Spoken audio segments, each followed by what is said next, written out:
निर्वाचन मिति घोषणा ढिलाइ भइरहँदा प्रतिनिधि सभा र प्रदेश सभाका सांसदको कार्यकालबारे बहस। संविधान र कानूनले स्पष्ट व्यवस्था नगरेकोले विवाद उत्पन्न। चन्द नेतृत्वको पार्टीका नेताहरू विरुद्ध जारी गरिएको पक्राउ पूर्जीको विषयमा एमाले र माओवादी केन्द्रको एउटै धारणा। तत्कालीन सरकारसँग भएको सम्झौता पालना गर्न माग।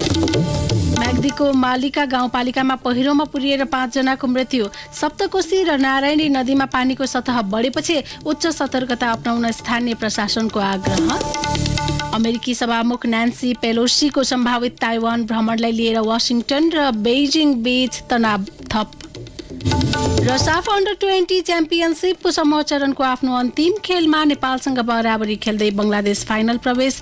नेपालले भने फाइनल प्रवेशका लागि आजै हुने अर्को म्याचको नतिजा कुर्नुपर्ने। नमस्कार, कान्तिपुर डायरीका साथमा नवीन र इन्द्रलक्ष्मी। समाचार अब विस्तारमा। सुरुमा कान्तिपुर सविस्तार।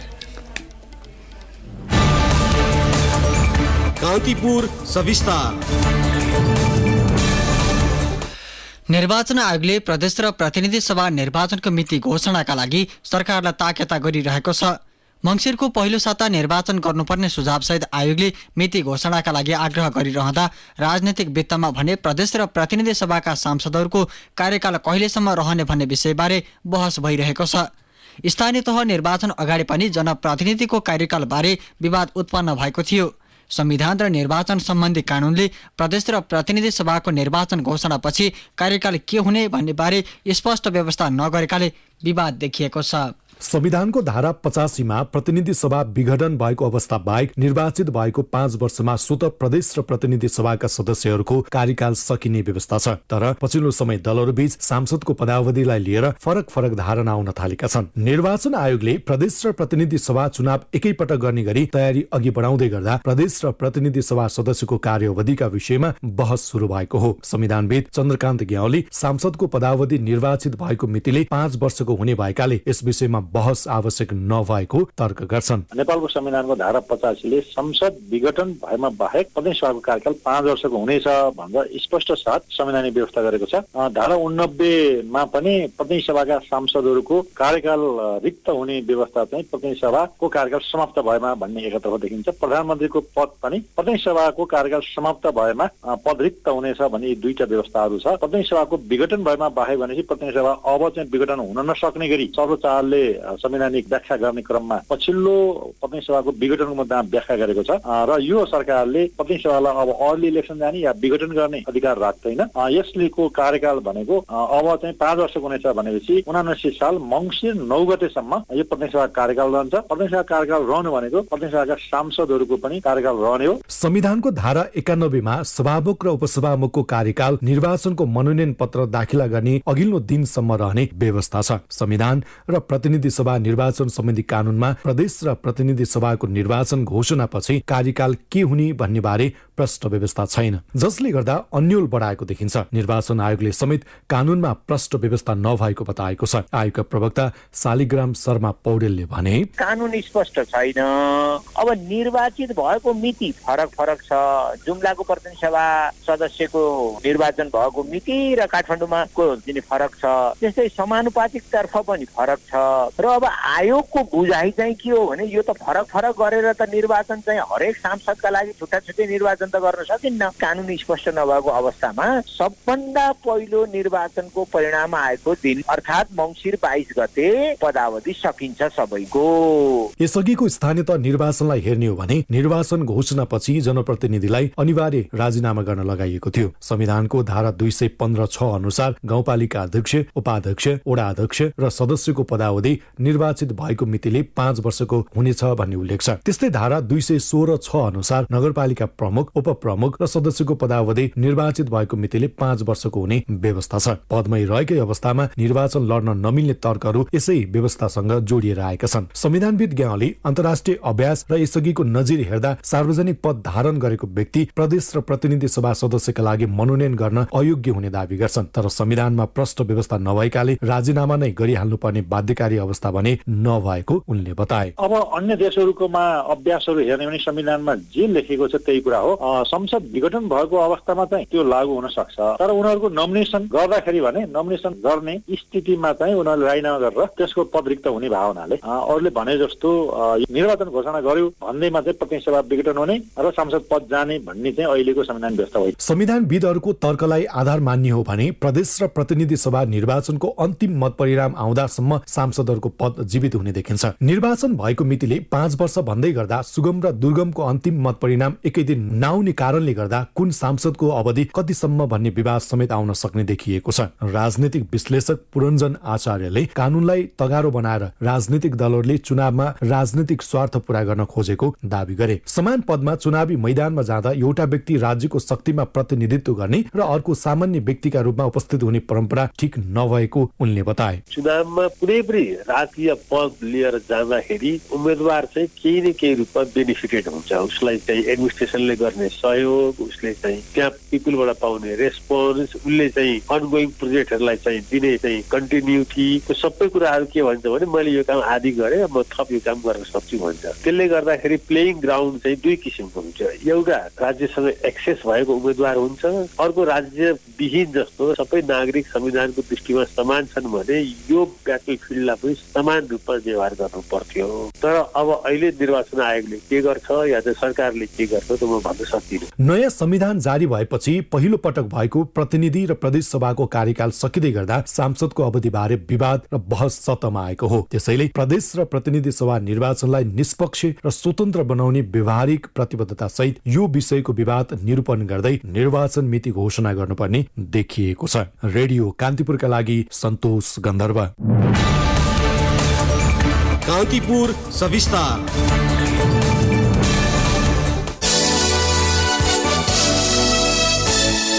राष्ट्रिय राजनीतिका प्राय जसो मुद्दामा आरोप प्रत्यारोप गरिरहेका प्रतिपक्षी एमाले र सत्तारूढ माओवादी केन्द्रका सांसदहरूले नेत्रविक्रम चन्द नेतृत्वको नेकपाका नेताहरू विरुद्ध जारी गरिएको पक्राउ पूर्जीको विषयमा भने समान धारणा राखेका छन्।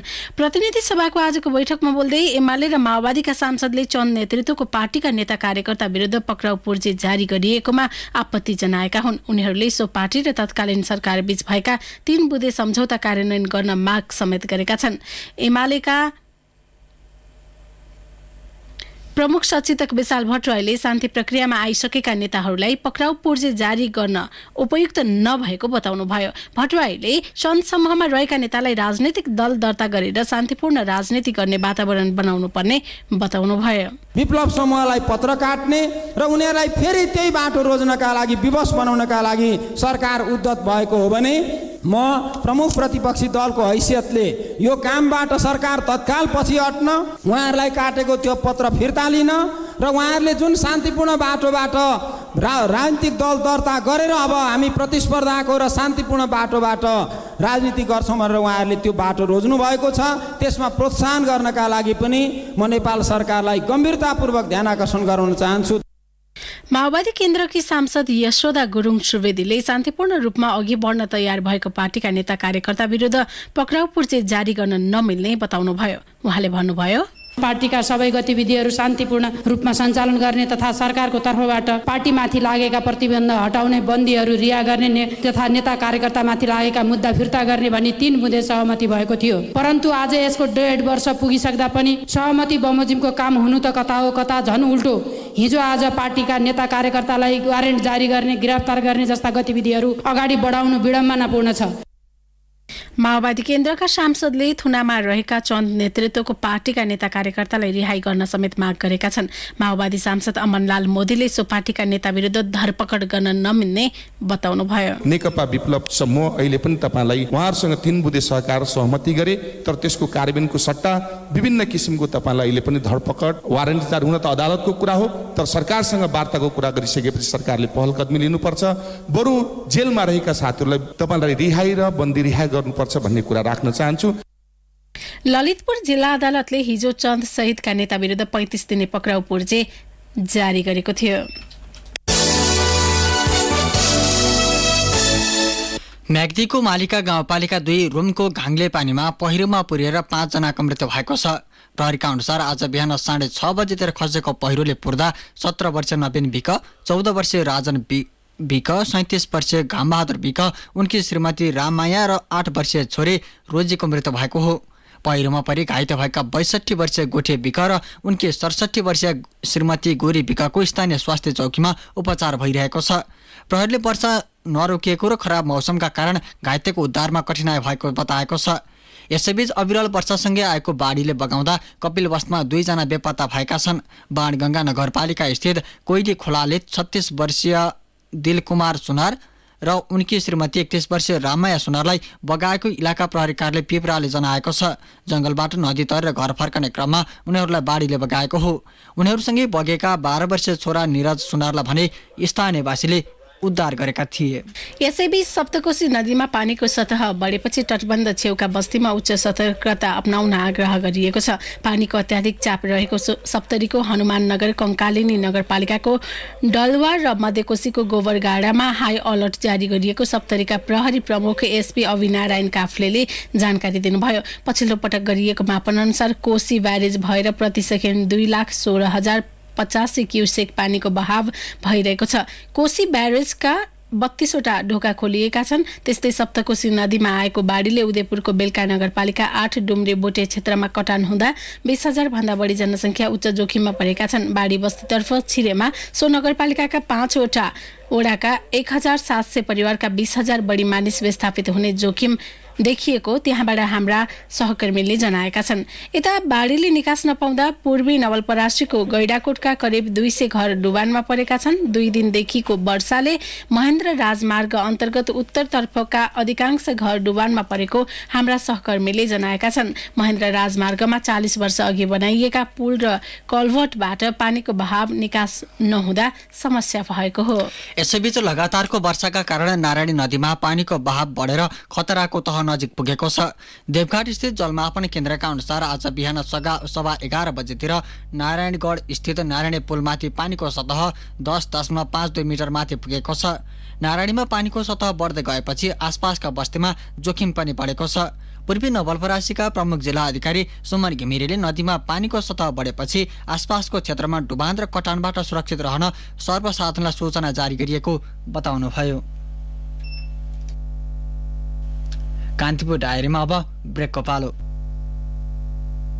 ब्रेकपछि अब बाँकी प्रसङ्ग। पछिल्लो पटक नेपालमा 814 जनामा कोरोना भाइरस संक्रमण पुष्टि भएको छ। 5,415 जनामा गरिएको परीक्षणबाट सो संख्यामा संक्रमण पुष्टि भएको स्वास्थ्य तथा जनसङ्ख्या मन्त्रालयले जनाएको छ। पछिल्लो पटक नेपालमा 279 जना संक्रमण मुक्त भएका छन्। नेपालमा हाल सक्रिय संक्रमितको संख्या 5,144 रहेको मन्त्रालयको तथ्याङ्कमा उल्लेख छ। यसैबीच कोरोना संक्रमण विरुद्ध 5 देखि 11 वर्ष उमेर समूहका बालबालिकाका लागि 28 लाख भन्दा बढी डोज खोप आगामी आइतबार नेपाल आउने भएको छ। अमेरिकाले विश्व स्वास्थ्य संगठन WHO मार्फत नेपाललाई दिएको 84 लाख मध्ये बाँकी 28,84,000 डोज खोप आइतबार नेपाल आउने स्वास्थ्य तथा जनसङ्ख्या मन्त्रालयले जनाएको हो। यसअघि विभिन्न समयमा करिब 55 लाख डोज खोप नेपाल भित्रिसकेको छ। आइतबार नेपाल आउने खोप आगामी भाद्र 5 गतेदेखि विभिन्न 50 जिल्लाका बालबालिकालाई लगाइने मन्त्रालयको तयारी छ। यसअघि 27 जिल्लाका 5 देखि 11 वर्ष उमेर समूहका बालबालिकालाई खोप लगाइसकिएको छ। यसैबीच पछिल्लो समय कोरोना संक्रमण बढ्दै गएकोले बुस्टर डोजको खोप लगाउन पनि मन्त्रालयले आग्रह गरेको छ।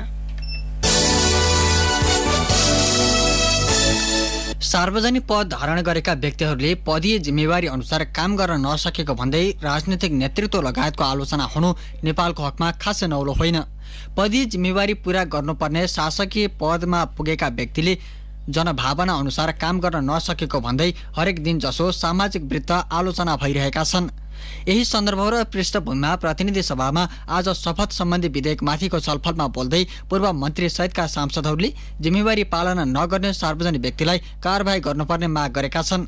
सत्तारूढ दल नेपाली कांग्रेसका सांसद दिव्यमणि राज भण्डारीले कुनै पनि व्यक्तिले सार्वजनिक पद धारण गर्नु अघि भोग गरिरहेको सेवा सुविधालाई त्याग गर्नुपर्ने कानुनी व्यवस्था गर्नुपर्ने बताउनुभयो। नेपाली जनताले तिरेको करबाट चाहिँ सुविधा प्राप्त गरिसकेपछि निजहरूले अरू पदको लाभ भएका चिजहरू चाहिँ पाउँदैन भन्ने कुरा चाहिँ नियममा हुनु जरुरी छ। जस्तो कुनै पनि व्यवसायीहरू आफ्ना कम्पनी चलाएर बसेको छन्, आफ्ना कम्पनीमा चाहिँ लाभ लिएर बसेको छन् भने यस्ता सुविधाहरू प्राप्त गरिसकेपछि त्यस्ता लाभहरू लिन पाइँदैन भन्ने कुरा पनि कानुनमा हुनुपर्छ भन्ने चाहिँ प्रश्न हुनुपर्छ भन्ने मेरो धारणा छ। प्रमुख प्रतिपक्षी दल एमालेका सांसद भीम रावलले कानुन बमोजिम शपथ लिए पनि त्यस विपरीत कार्य गर्नेलाई कारबाही हुनुपर्ने माग गर्नुभयो। शपथको पालना नगर्नेलाई कारबाहीको दायरामा ल्याउनुपर्ने उहाँको भनाइ थियो। यस्तो शपथ ग्रहण गरेका व्यक्तिले यो शपथ भने त फगत एउटा औपचारिकता हो, गरे पनि हुन्छ नगरे पनि हुन्छ भनेर संविधान कानुन मिच्नेदेखि लिएर राष्ट्रिय हितमाथि प्रहार खुले आम गर्ने, खुले आम विदेशमा गएर वार्ता गर्ने, खुले आम नेपालको संविधान, नेपालको मर्यादा, नेपालको राष्ट्रिय स्वाभिमान, अस्मिता विपरीत गतिविधि गर्ने काम तीव्र हुन थाल्यो। विदेशीहरूसँग साँठगाँठको काम तीव्र हुन थाल्यो। त्यसकारण यो शपथ ग्रहण साँच्चीकै जसले कार्यान्वयन गर्दैन, जसले पालना गर्दैन तिनलाई कारबाही हुने व्यवस्था यसमा हुन एकदमै आवश्यक छ। नेपाल किसान मजदुर पार्टीका सांसद प्रेम सुवालले पदमा पुगेपछि देश र जनताको पक्षमा काम नगर्ने प्रवृत्ति बढेको भन्दै आपत्ति जनाउनुभयो। गलत कामबाट पछि हट्न सक्ने गरी शपथको व्यवस्था गर्नुपर्ने सुवालले माग गर्नुभयो। देश र जनताको सेवा गर्ने शपथको बेहोरा हामीले लेख्नु जरुरी छ। गलत कामबाट पछि हट्ने गरी सचेत गराउने बेहोरा आवश्यक छ। शपथ खाएको मिलेन कुर्सीमा बस्नेहरूको, त्यसकारण बेहोरा संशोधन गरौँ। सभामुख महोदय, यसलाई फिर्ता लैजाउँ। मन्त्रीजीलाई आग्रह गर्न चाहन्छु, नयाँ शपथको बेहोरासहित हामी अगाडि बढौँ। नेकपा माओवादी केन्द्रका सांसद गजेन्द्र बहादुर महतले शपथको विषयमा विवाद उत्पन्न नहुने गरी प्रावधान राख्नुपर्ने बताउनुभयो। उहाँले भन्नुभयो, हाम्रो प्रधानमन्त्रीले योभन्दा अगाडि शपथ खाने बेला एउटा हाँस्य व्यङ्ग्य भन्यो। अब हामीले के गर्नु पर्यो भने जे कुरा शपथ खाने हो त्यो यहीँ पास गरौँ। अब शपथ खुवाउनेले एउटा कुरा, शपथ खानेले एउटा कुरा नभनौँ। जनता भन्ने पनि यही लेखौँ, ईश्वर भन्ने पनि यही लेखौँ। अब महामहिम राष्ट्रपतिले एउटा भन्नुहुन्छ, प्रधानमन्त्रीले एउटा भन्नुहुन्छ। अब त्यो पास पनि यही गरौँ। नत्र हामी यहाँ कस्तो हामी व्यङ्ग्य जस्ता, हाँस्य व्यङ्ग्य जस्ता हुन्छौँ। हामी एउटा हाँस्य व्यङ्ग्यका पात्र नबनौँ। सार्वजनिक पद धारण गरेको व्यक्तिले शपथ सम्बन्धी कानुन शून्यता भएपछि सरकारले त्यसबारे विधेयक ल्याएको थियो। राष्ट्रिय सभाबाट सो विधेयक प्रतिनिधि सभाबाट सो विधेयक प्रतिनिधि सभामा आए पनि पारित हुन बाँकी रहेको छ। कान्तिपुर डायरीमा अब भैरहवा डायरीको पालो। भैरवा डायरीमा माधव ढुङ्गानाको नमस्कार। बुटवल लुम्बिनी 132 केबी प्रसारण लाइन आयोजना सञ्चालनमा आएपछि गौतम बुद्ध अन्तर्राष्ट्रिय विमानस्थल, भैरवा लुम्बिनी औद्योगिक करिडोरमा रहेका उद्योगहरू, लुम्बिनी र अमुवा क्षेत्रका विद्युत समस्या समाधान भएको छ। भैरवा नजिकै मैनैया भन्ने स्थानमा सब स्टेशन निर्माण गरी बुटवलको योगी कुटीमा रहेको राष्ट्रिय प्रसारण लाइन ग्रिडसँग मैनैया सब स्टेशनमा जोडिएपछि आयोजना सञ्चालनमा आए। यस अघि योगी कुटीको राष्ट्रिय प्रसारण लाइनबाट भैरवा लुम्बिनी क्षेत्रमा आवश्यक परेको विद्युत ल्याउने संरचना थिएन। मारवाडी सेवा संघ भैरवाले सर्वसाधारणलाई सुपथ मूल्यमा शुद्ध शाकाहारी खाना खुवाउन भैरवामा मारवाडी भोजनालय सञ्चालनमा ल्याएको। जिल्ला प्रशासन कार्यालय नजिकै रहेको मारवाडी सेवा संघको भवनमा भोजनालय सुरु गरिएको। संघको पुरानो र नयाँ भवनमा 40 वटा बस्ने कोठा उपलब्ध छन्। नजिकै नथमल गिनिया ट्रस्टमा पनि यात्रुलाई बस्ने कोठाहरू उपलब्ध छन्। संघका अध्यक्ष हेमन्त अग्रवालले मारवाडी सेवा संघको भवनमा बास बस्ने र अन्य सर्वसाधारणदेखि विवाह, व्रतबन्ध लगायत पारिवारिक कार्यक्रमका लागि पनि भोजनालय उपलब्ध रहेको बताउनुभयो। भारतसँग जोडिएका सीमावर्ती नेपाली भूभागमा रहेका मदिराको भट्टी पसलमा मदिरा सेवन गर्न आउने भारतीय नागरिकको दैनिक भेट लाग्ने गरेको छ। भारतमा मदिरा खुलेआम र सहज रूपमा सेवन गर्न नपाइने नियम भएकाले मदिरा सेवनका लागि भारतीय नागरिकको भेट नेपालतर्फ लाग्ने गरेको हो। भारतीय नागरिकलाई लक्षित गरेर नेपालको सीमावर्ती क्षेत्रमा मदिरा पसल सहितका भट्टी र रेस्टुरेन्ट खोल्ने क्रम बढ्दो छ। सीमावर्ती क्षेत्रका ती भट्टीमा अधिकांश मजदुरको संख्या बढी हुने गरेको छ। भैरवा डायरी आजलाई यति नै। माधव ढुङ्गानालाई बिदा दिनुहोस्। नमस्कार। ब्रेकपछि अब आर्थिक प्रसङ्ग। साउनको 16 दिनमा वाणिज्य बैंकहरूबाट मात्रै 1 खर्ब रुपियाँ निक्षेप बाहिरिएको छ। नेपाल बैंकर्स एसोसिएसनको तथ्याङ्क अनुसार असार मसान्तसम्म कुल 45 खर्ब 41 अर्ब रुपियाँ निक्षेप सङ्कलन भएकोमा साउन 16 गतेसम्म आउँदा 44 खर्ब 41 अर्ब रुपियाँमा झरेको छ। सोही अवधिमा कर्जा प्रवाह पनि 17 अर्ब घटेको छ। असार मसान्तसम्म कुल 41 खर्ब 75 अर्ब कर्जा प्रवाह भएकोमा साउन 16 गतेसम्म आउँदा 41 खर्ब 58 अर्बमा झरेको छ। साउन लागे यता बैंकहरूबाट निक्षेप उच्च दरले बाहिरिएको देखिएको छ। गत आर्थिक वर्ष 2078-79 मा निक्षेप 3 खर्ब 40 अर्ब थपिएको छ भने कर्जा 4 खर्ब 54 अर्ब विस्तार भएको देखिएको छ।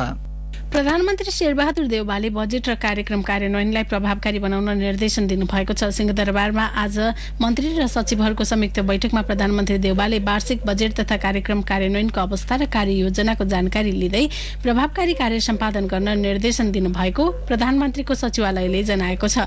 बैठकमा सरकारका काम कारबाहीबारे समीक्षा समेत भएको थियो। प्रधानमन्त्री देउवाले जनताको अपेक्षा अनुसार प्रभावकारी रूपमा कार्य सम्पादन गर्न निर्देशन दिनुभएको थियो।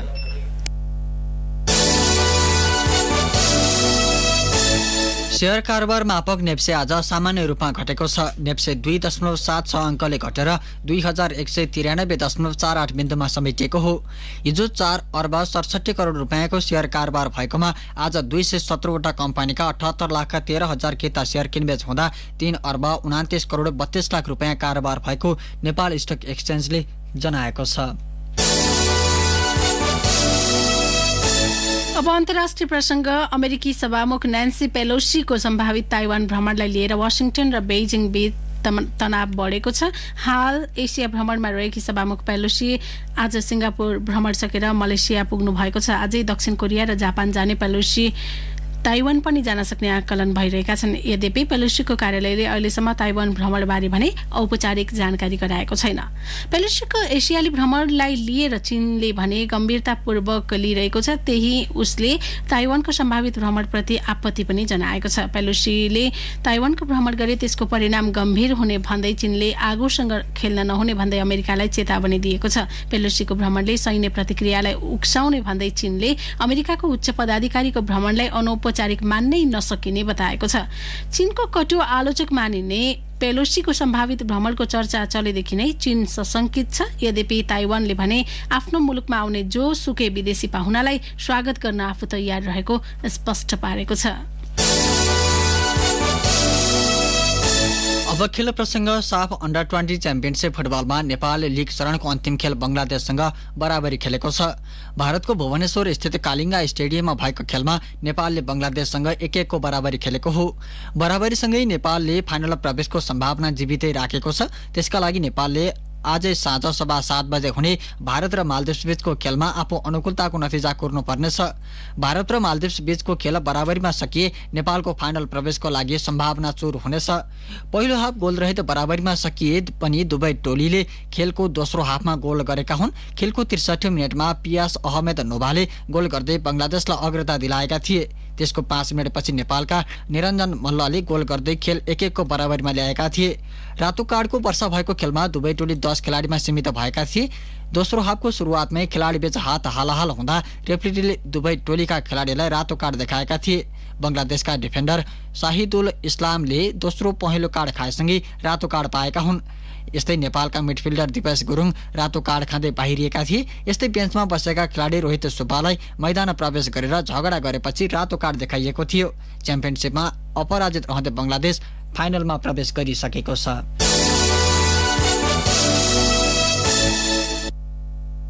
राष्ट्रिय महिला फुटबल टोलीका मुख्य प्रशिक्षक कुमार थापाले अर्को महिना नेपालमा आयोजना हुने महिला साफ च्याम्पियनशिपका लागि 35 खेलाडी छनौट गरेका छन्। जारी बन्द प्रशिक्षणमा रहेका 58 खेलाडी मध्येबाट 35 खेलाडी छनौट गरिएको अखिल नेपाल फुटबल संघ एन्फाले जनाएको छ। काठमाडौँको त्रिपुरेश्वर स्थित दशरथ रङ्गशालामा हुने महिला साफ च्याम्पियनशिप आगामी भाद्र 21 देखि असोज 3 गतेसम्म आयोजना हुनेछ। च्याम्पियनशिपमा सहभागी 7 टोलीलाई 2 समूहमा विभाजन गरिएको छ। समूह बी मा रहेको नेपालले उद्घाटन खेलमा भुटान विरुद्ध प्रतिस्पर्धा गर्दैछ। त्यस्तै दोस्रो तथा समूह चरणको अन्तिम खेल खेल्दै भाद्र 28 मा श्रीलङ्का विरुद्ध खेल्ने तालिका छ। नेपाल रहेको समूहमा श्रीलङ्का र भुटान छन्। यस्तै समूह ए मा साबिक विजेता भारत, मालदिप्स, बंगलादेश र पाकिस्तान छन्। समूहको शीर्ष 2 टोलीले सेमिफाइनलमा स्थान बनाउनेछन्। र नेपाल भलिबल संघको अध्यक्षमा निरोज मास्केले उम्मेदवारी दिने हुनु भएको छ। काठमाडौँमा आज पत्रकार सम्मेलन गर्दै संघमा उपाध्यक्ष रहेकी मास्केले उम्मेदवारी घोषणा गर्नुभएको हो। नेपाल भलिबल संघको केन्द्रीय निर्वाचन आगामी भदौ 22 गते काठमाडौँमा हुँदैछ। संघको अघिल्लो निर्वाचन 2073 सालमा भएको थियो। लामो समयसम्म अधिवेशन गर्न नसकेको भन्ने आरोप खेप्दै आएको संघको अघिल्लो कार्यसमितिको बैठकले महाधिवेशनको मिति तय गरेको हो। अध्यक्षमा उम्मेदवारी दिने घोषणा गर्ने मास्के पहिलो पदाधिकारी समेत रहनु भएको छ। हवस् त यिनै प्रसङ्गसँगै कान्तिपुर डायरीको यो बुलेटिन यही सकिन्छ। नवीन र इन्द्रलक्ष्मी बिदा हुन्छौँ। नमस्कार।